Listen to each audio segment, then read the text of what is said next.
Nizamabad municipal కార్పొరేషన్‌లో BJP single largest పార్టీగా 28 స్థానాలు వచ్చినప్పటికీ కూడా ఆ సంతోషం నిలపలేకపోతున్నది బీజేపీ పార్టీ. ఎందుకనంటే దాని తర్వాత ఉన్నటువంటి కాంగ్రెస్‌కు 17, ఏఐఎంఐఎంకు అతి పెద్దగా నంబరింగ్ ఇక్కడ ఎక్కడ కూడా రానటువంటి ఈ సందర్భంలో నిజామాబాద్‌లో ఆల్ ఇండియా మజ్లిస్ ఇత్తెహాదుల్ ముస్లిమీన్‌కు 14 వచ్చినవి. బీఆర్ఎస్‌కు ఘోరాతి ఘోరమైనటువంటి ఒకే ఒక సీటు దక్కడం ఇక్కడ విశేషంగానే చెప్పుకోవచ్చు. కానీ ఇంకొక విశేషం కూడా ఉంది.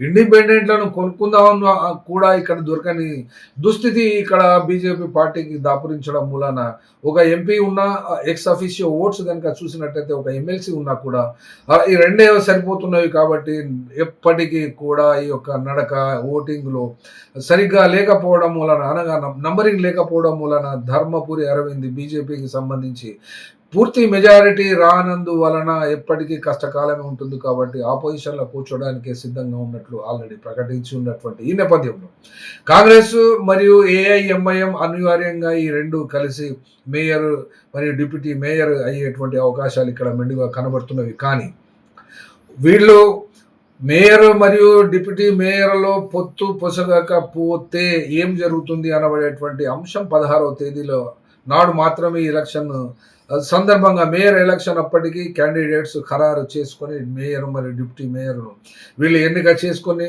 ఆ కాషాయ పార్టీకి బీజేపీకి దక్కకుండా నిజామాబాద్ను కాపాడుకుంటారా, లేకుంటే కాంగ్రెస్ ఏఐఎం కలిసి బీజేపీకి ఆ యొక్క కార్పొరేషన్ను అప్పజెప్తారా అనబడేటువంటి అంశము ఇక్కడ సీరియస్గా ఆలోచించవలసిందే నిజామాబాద్ ప్రజలకు సంబంధించినంత మేరకు. కానీ ఏం జరుగుతుందో 16వ తేదీన మాత్రమే తెలియవచ్చేటువంటి అవకాశం ఉన్నది.